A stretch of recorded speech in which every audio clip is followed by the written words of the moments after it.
هنتكلم عن علاء ولي الدين في رحلة الناظر. نبدأ منين يا رجالة؟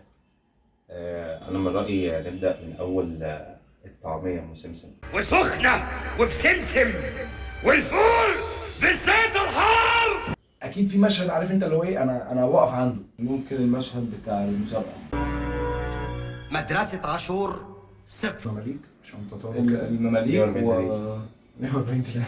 اتصل ب 140 دليل يا فندم. فين سلطان مصر؟ انت التقديمة بتاعت حلمي هي أكتر من أكتر تقديمات عبقرية لشخصية في التاريخ.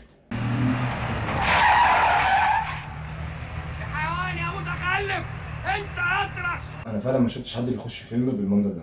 أنا بجد لحد النهارده اهو، من ساعة ما وعيت وابتديت إن أنا أتفرج لحد النهارده أنا مش لاقي انترانس لكاركتر أو دخول لكاركتر في فيلم بالتقديمة العبقرية اللي عملها شريف عرفة دي.